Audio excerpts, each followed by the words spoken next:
बिस्मिल्लाहिर्रहमानिर्रहीम, अस्सलाम वालेकुम। मैं हुक्रामत मुग़ल और मेरे साथ हैं ईसा नकवी। नकवी साहब, क्या वाकई शहबाज शरीफ के पाँव तले से कलीन खींचने का मंसूबा बन चुका? गड़बड़ कहाँ हुई? नून लीग को निजात दहिंदा बनाकर पेश करने वालों को अचानक से ये गली सड़ी कीड़े पड़ी सियासी लाश को नज़र आना शुरू हो चुकी है। शहर इक़्तिदार के सियासी ड्राइंग रूम्स में क्या थ्योरीज चल रही है? मुग़ल साहब, हर शहर का अपना मिजाज होता है।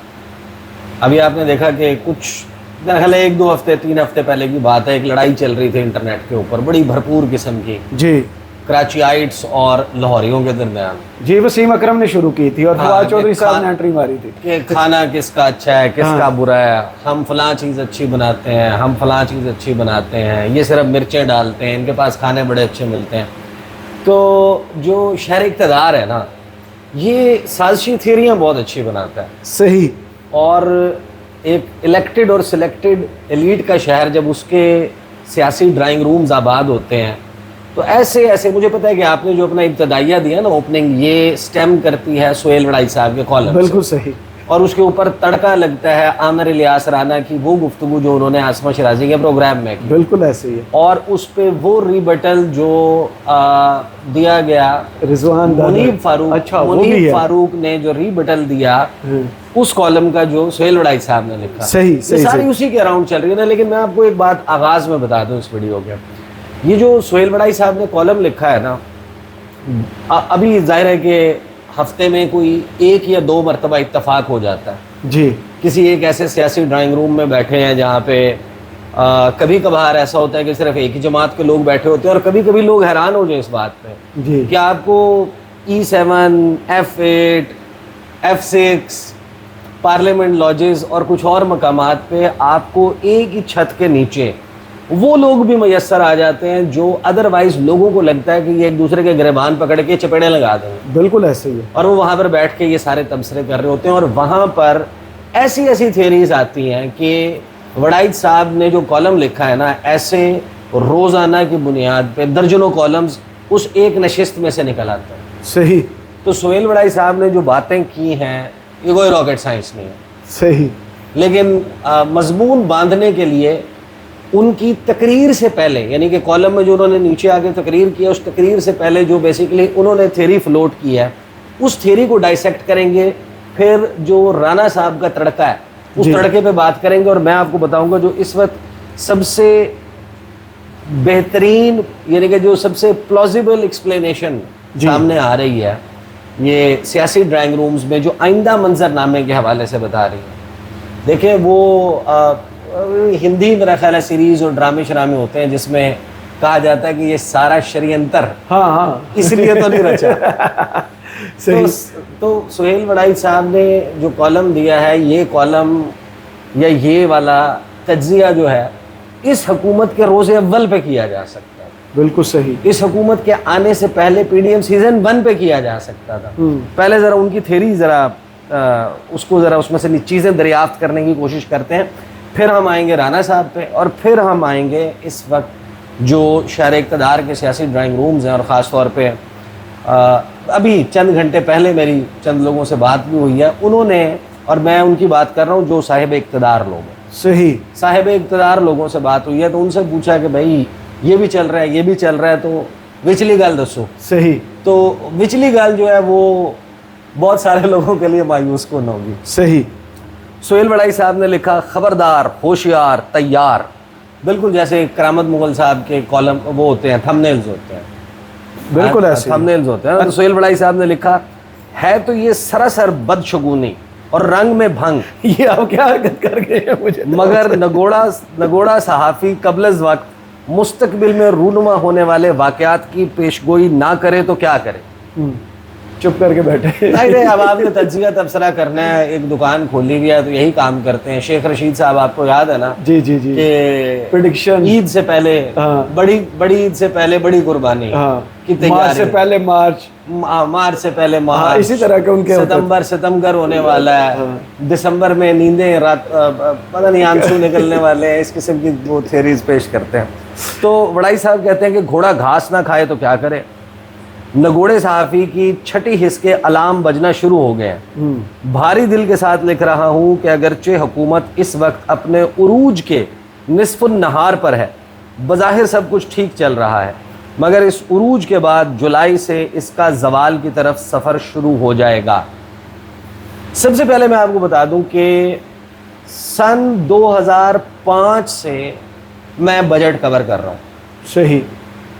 2005 से आने वाला हर बजट सीज़न मैंने as an active reporter cover किया। इस बजट पे मैं पार्लियामेंट मौजूद नहीं था। ये तमाम इन सालों में वाहिद बजट है कि मैं खुद पर्सनली फिज़िकली पार्लियामेंट हाउस की इमारत में मौजूद नहीं था। अदरवाइज़ 2005 से 2025 तक के हर बजट में मैं पार्लियामेंट में मौजूद था। सही। इस मरतबा मेरा जाने का इत्तफाक नहीं हुआ।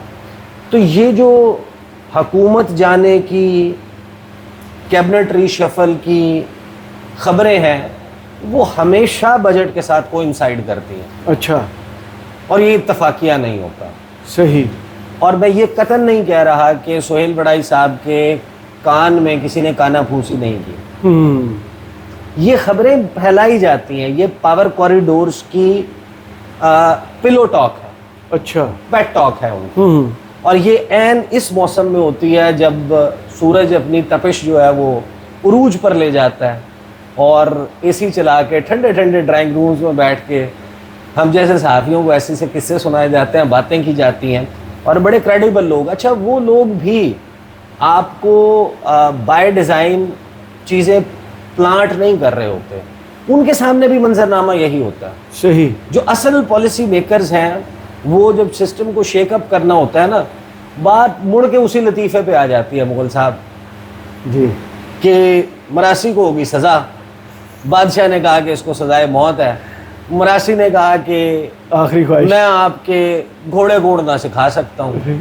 उसने कहा कितना वक्त चाहिए? 5 साल।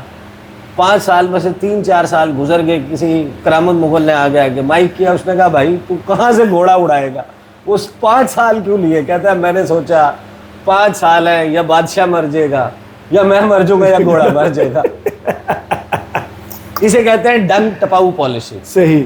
आपने वक्त कैसे गुजारना है, जो फ्रेश जो थोड़ा सा रगड़ा लगने वाला है ना, वो किसी और मकाम पे है। अच्छा आगे चलते हैं। आगे कहते हैं कि बज़ाहिर सब कुछ ठीक चल रहा है, मगर इस उरूज के बाद जुलाई से इसका जवाल की तरफ सफ़र शुरू हो जाएगा। ये तज्जिया है, खबर नहीं। अच्छा, जो निस्फ आएगा जब आपका, तो आपका सवाल ही शुरू होना है ना। अब आप को माशाल्लाह मिड 40s या लेट 40s में, मैं आपको ये तो नहीं कहूँगा ना कि अब आपकी मूछें फूटने वाली हैं, अब आप जवानी की सरहदों में दाखिल होने वाले हैं, अब आप अपने मसल्स को बिल्ड होता देखेंगे। मुगल साहब इसके बाद तो सवाल है। इसके बाद जो है वो जो मूछें हैं उनके बालों के सफ़ेद होने का अमल है। इसके बाद जो आपके दांत हैं गिरने का अमल शुरू हो चुका है। बतीसी के गिरने का अमल शुरू होगा। आपके घुटनों में जान खत्म होगी, आपको उठने बैठने में मसाइल भाई कोई और डिस्कस कर ले किधर। नहीं, मुझे आज ऐसा लग रहा है कि मैं ही दुनिया का आखिरी बूढ़ा इंसान बचा। पकड़ धकड़ 11 करके हाँ। जालसाजी के साथ फॉर्म 47 के ऊपर भानुमती का कुंबा जोड़ने के बाद अब आपने जब इतना अरसा गुजार ही लिया, हाँ। तो उसके बाद अब क्या, यानी कि आप कोई वो पोषण तो नहीं पी के आए थे ना, आप आबे हयात तो नहीं पी कर आए। इस मुल्क में पार्लियामेंट की एक मुद्दत मुतय्यन है, तो आपने निस्फ के बाद उरूज पे जाना है या निस्फ के बाद जवाल पे जाना है? डिक्लाइन स्टार्ट होगा ना। डिक्लाइन स्टार्ट होगा।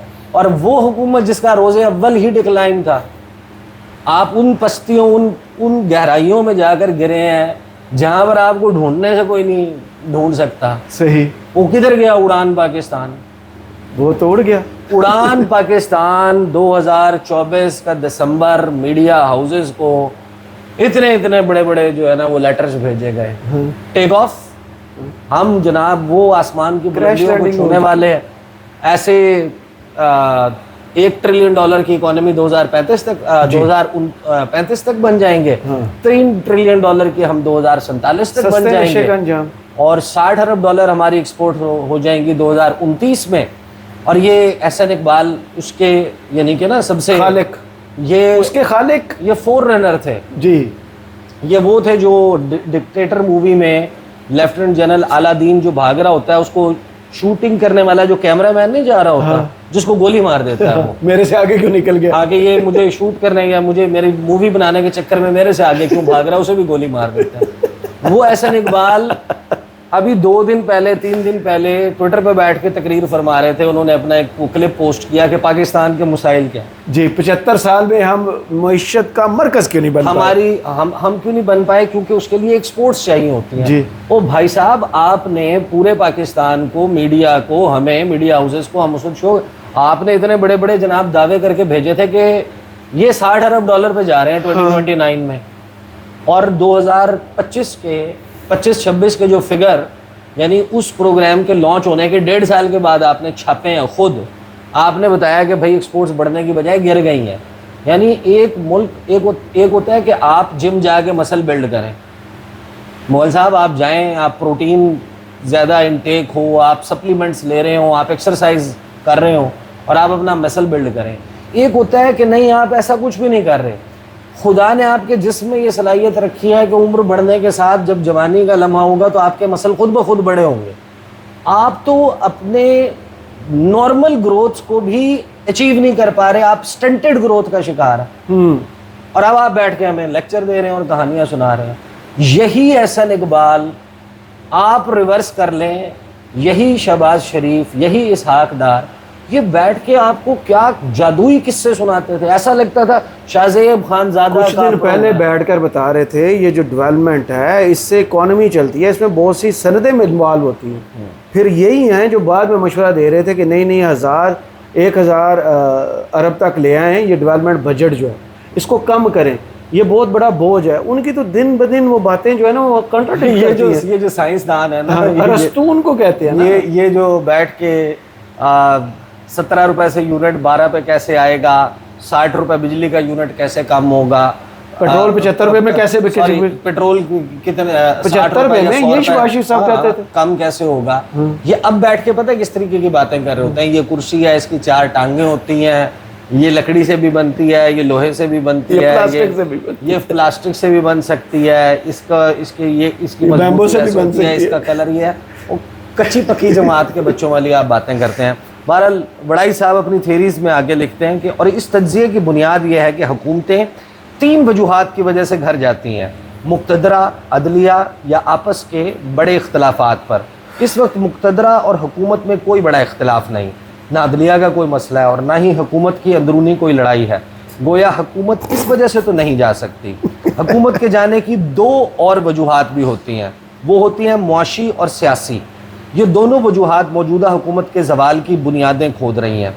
माजरत के साथ अब ये कि अगर मईशत और सियासी बयानियता की अदम मौजूदगी मौजूदा हुकूमत के घर जाने की बुनियाद है, तो ये बुनियाद इस हुकूमत के बनने से पहले खुदी थी। बिल्कुल सही। मईशत जो है उसका कबाड़ा जिन साहब को प्रॉप अप करने के लिए ये षड्यंत्र रचा जा रहा है, षड्यंत्र उन साहब ने निकाला था जब उन्होंने फिरकी घुमा। पहले तो उन्होंने बैठ के मिफ्ता इस्माइल के खिलाफ साजिशें की थी, वज़ारत ख़ज़ाना छीनी थी हैं, और पूरा एक डिज़ाइन बना के उन्होंने कहा था कि मैं बताता हूँ आपको फिर IMF कौन होता है। हाँ, और वहाँ से जवाल स्टार्ट हो। फिर अब मैं क्योंकि आ रहा हूँ तो 7 रुपए कम कर दें पेट्रोल, फलां ऐसा कर दें, डॉलर फिक्स कर दें, सारा वो काम किया था। वो आपके ऐसा जड़ों में बैठा और आपकी कहानी आके आज आपके सामने। तो ये जो पूरी कहानी है मईशत वाली, ये मईशत तो ये हुकूमत बनने से पहले। यानी आप मुझे एक बात बताएं कि आपके सर में आपको माइग्रेन है, अगर आपको आधे सर का दर्द है, आपने उसका इलाज करने के लिए डिस्प्रिन ठोकना शुरू की हुई है और वो ठीक नहीं हो रहा, तो आप क्या ये फैसला करेंगे कि अगले 10 साल तक आप डिस्प्रिन ही खा के उसका इलाज करेंगे, या आप सोचेंगे कि मैंने इलाज भी तब्दील करना है? अगर तो इस मुल्क में जो असल पॉलिसी जहाज हैं उनको ये लगा कि वो शहबाज शरीफ या वो मुस्लिम लीग नून जो 2022 में कुछ नहीं कर सकी, जो 2023 में कुछ नहीं कर सकी, वो 2024 में, 25 में, 26 में कुछ करेगी। आज आपने अखबारों में इश्तिहार जो छपा था ना वो नहीं देखा, पूरे सफ़े का फ्रंट पेज पे इश्तिहार छपा है कि शहबाज शरीफ मुकाबला शहबाज शरीफ 2023 का शहबाज शरीफ 2026 का, और ख़ुद ही उसमें बताया हुआ है कि ग्रोथ रेट जो शरह नमू जिसे कहते हैं वो 2023 में 0.2 पे थी, जो इसी शहबाज शरीफ की कारकर्दगी थी बड़ी बेहतरीन। और 2000 से पहले 6.2% 6.7 वो इकोनॉमिक सर्वे मुझे याद है जो इसी हुकूमत ने आके इमरान खान वाली इकोनॉमी का दिया था ना, और आज इन्होंने 3.2 पर वो ग्रोथ रेट बताई है। ये नहीं बता रहे कि इकोनॉमी के साथ इतना बुरा हशर किया किसने, वो कहीं नहीं लिखा हुआ, पूरे सफ़े में सिर्फ कारनामे लिखे हुए हैं। अगर अच्छा, लुब्बे लुबाब ये है कि सुहेल बड़ाई साहब ने थ्योरी ये दी है कि क्योंकि ये सियासी बयानियाँ नहीं बना सके, इनका सियासी बयानियाँ आने से पहले क्या था, कौन सा नैरेटिव था, जो सड़क, अगर मेट्रो, मोटरवे, यही सियासी बयानियाँ इनके पास था। और दूसरा इमरान खान 9 मई तो बनाने की कोशिश कर रहे थे ना। हाँ, वो सियासी बयानियाँ, आपका नैरेटिव वो होता है जो विच पीपल बाय। उसी ने कुछ बाय नहीं ना किया। ठीक है, आपको लाहौर के इलेक्शन याद है जी, इसके ऊपर बात नहीं होती ना, आपने नॉर्मलाइज कर लिया, हजम कर लिया, ये मिटता नहीं है। आज बिलावल ने फिर उखाड़ के सामने रख दी ना वो कब्र जिसमें इन्होंने वो फार्म 47 45 दफनाए हुए थे। हाँ, अच्छा, बहरहाल उन्होंने दो बातें बुनियाद बनाई हैं। एक बनाई है कि मईशत नहीं चल रही, दूसरा इधर इट हैज़ टू चेंज और इट हैज़ टू गो। हाँ, भाई गो के बाद क्या होगा ये तो बताएं ना, आपके पास ऑल्टरनेट क्या है? दीवार में टक्कर। देखें, इस वक्त मुस्लिम लीग नून की इंश्योरेंस पॉलिसी है वो लड़ाई जो एस्टैब्लिशमेंट और पीडीआई की तरफ, एब्सोल्युटली, जो एस्टैब्लिशमेंट और इमरान खान के दरमियान जी, पर से, नॉट इवन पीटीआई। सही। तो ये हुकूमत जाने के बाद आपके पास कोई वो नहीं है, और ये हुकूमत तो तब नहीं गई जब आपकी जंग नहीं हुई थी इंडिया से, ये हुकूमत तो तब नहीं गई जब आपका ये you were not there at the right place at the right time. Iran वाले मामले पे we were at the right place at the right time ना, तो आपका एक बड़ा ज़बरदस्त किस्म का माहौल बन गया। अब तो इसको वर्ल्ड कप के तौर पे लहरा रहे हैं। देखें, यहाँ पे पॉलिसी, ये जो मामला है इसके ऊपर जो तबसरा जब किया आमिर इलियास राना साहब ने, तो राना साहब से जब सवाल हुआ, राना साहब ने तकरीर के कुछ हिस्से में मुस्लिम लीग नून को बाकायदा रगड़ा लगा है, नाक उनकी ज़मीन के ऊपर रगड़ी है, जो तो लेकिन साथ में उन्होंने SIFC के बारे में भी बात की। भी सुन ले उन्होंने क्या कहा जी, अगर चल जाए इंटरनेट। राना साहब, आपको आज मुबारक हो।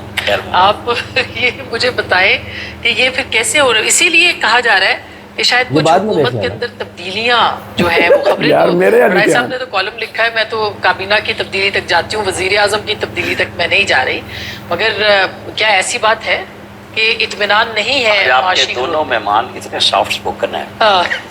मुझे क्यों हमें ही हार्श होना पड़ेगा? 92 में नया आया ना, तो मैं जिससे मिलता था मैं समझता था सारे दानिश्वर है, और हम ज़ाहिर है तालिब इल्म है, नए जर्नलिस्ट है, तो मैं वहीं पहुंच गया। क्योंकि अब हम बहुत सारी रियलिटीज़ को इन दोनों से सुन के भी कुछ कर लेता हूँ बात। आज हमने एक प्रोफेसर साहब को सुना, मैं प्रोफेसर मोहम्मद अली की नहीं बात कर रहा, एहसन इकबाल साहब, वो इस तरह बात कर रहे थे जैसे मैंने ये बात की है कि क्लास में सारे अब मुल्क नया बच्चा है और प्रोफेसर एहसन इकबाल वाहिद आदमी है जो ये जानते हैं कि इस मुल्क की एग्रीकल्चर बैठ गई है। ये सारे एहसन इकबाल साहब के पीछे क्यों पड़ गए? नहीं, मैं आपको बताऊं ना, कैबिनेट का मेंबर भी हमें, मुशीर खजाना भी हमें यही चूरन बेचे कि ये है नुस्खा कीमिया, डॉक्टर साहब बताएं हमें, ये सारे हमें पता है कि जी नीदरलैंड में क्या हो रहा है, वहाँ हम फिल्में भी देखते हैं इंडिया की बनी हुई, वो भी बड़ी बिक जाती हैं।